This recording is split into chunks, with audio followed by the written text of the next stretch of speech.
como coordenador de toda a categoria de base, treinamento de goleiro. Então, eu estou muito à vontade de falar sobre esse assunto.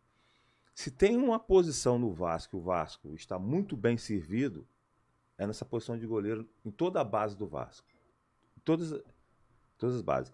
E ele me perguntou sobre o Alexander e sobre o Raul. Cara, normalmente, a gente projeta, né, na base, a gente projeta o que esse goleiro pode vir dar no profissional. E esses dois goleiros têm uma coisa que é extremamente importante nessa posição. Tá? Claro que se o goleiro tiver as duas valências mais importantes, é bom. Força e velocidade. Mas se você não tiver... Eu sempre fui força, Germano, a mesma coisa. Eu nunca fui um goleiro rápido. Mas se a gente for ver os grandes goleiros da história do futebol brasileiro, pelo menos os mais recentes, a gente vai ver que são goleiros que têm muita força. Tá?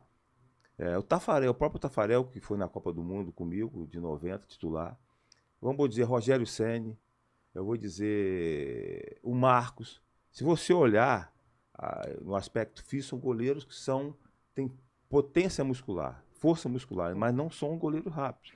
Mas tem aqueles que fizeram história no futebol brasileiro, que têm as duas valências, como, por exemplo, o do Botafogo, o Jefferson. Né?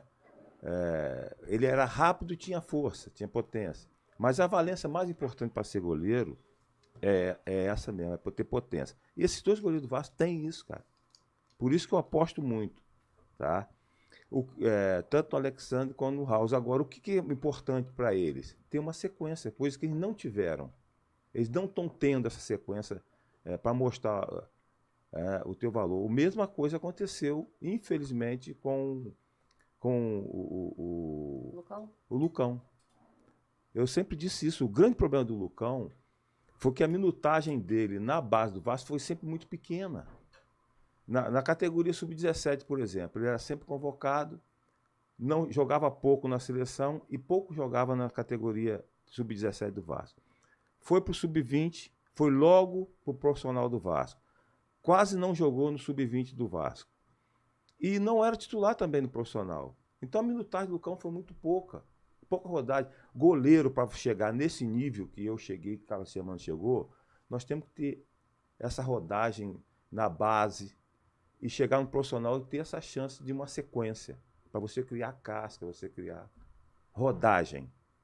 E infelizmente, esses dois goleiros do Vasco, tanto o Raul como o Alexandre, não estão tendo essa sequência, porque estão sempre contratando goleiros para ser titular do Vasco. Poxa vida, acabou o corte, mas pode ficar tranquilo, fica relaxado, porque tem mais corte do Fora do Jogo podcast pela frente. E aquela história, né, galera? Se inscreva aqui no canal, ativa o sininho para receber a notificação e nos siga em nossas redes sociais, @Fora do Jogo Cast.